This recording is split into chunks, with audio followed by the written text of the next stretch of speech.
Hello दोस्तों, आप लोग कैसे हैं? आशा कर रहे हैं अच्छे होंगे, मस्त होंगे और अपनी लाइफ को एंजॉय कर रहे होंगे। मैं आज हिस्ट्री के एक ऐसे टॉपिक पे बात कर रहा हूं जो मुगल काल का एक फेवरेट टॉपिक है, जमींदारी प्रथा। जमींदारी प्रथा क्या होता है? तो जमींदारी प्रथा जो थी एक स्थायी वंशानुगत और पुश्तैनी व्यवस्था थी जो मुगलों के द्वारा एक गाँव के एक ऑनर को जो लैंड रेवेन्यू यानी भू राजस्व वसूल करने के लिए उसे ठेके पे दे दिया जाता, तो बहुत सारे किसानों से राजस्व एकत्रित करता था। ठीक है, मुगल काल में इसका प्रचलन ज़्यादा था। अमीर खुसरो एवं बर्नी ने इन्हें देश के विभिन्न भागों में इन्हें अलग अलग नाम से जाना जाता था, जिन्हें खुद है, मुकद्दम है या चौधरी के नाम से जाना जाता था। और इतिहासकार एक अन्य इतिहासकार हैं जिनका नाम है शमशेर सिराज अफीफ, उन्होंने इसे जमींदार शब्द का जमींदार बताया है। जमींदार वो होता था जो जो क्या करता था, जो एक भूमि का स्वामी होता था, जो लैंड रेवेन्यू होता था उसका स्वामी होता था, जो भूमि को एकत्रित कर मुगल राजकोष में जमा कर देता था।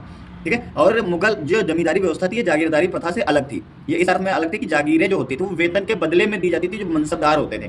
ठीक है, और ये स्थायी वंशानुगत नहीं होती थी, यानी जागीरें जो थी वो वंशानुगत नहीं होती थी और जागीरें स्थानांतरित भी की जा सकती थी। जबकि जमींदारी प्रथा क्या थी? जमींदारी प्रथा वंशानुगत होती थी और जमींदारी हस्तांतरित नहीं की जा सकती थी। यानी जमींदारी ऐसी व्यवस्था थी जो उसके दादाजी के पास, फिर पिताजी के पास, फिर उसके पास, उसके पोते परपोतों के पास रहती थी। इस तरह की व्यवस्था जमींदारी व्यवस्था होती थी।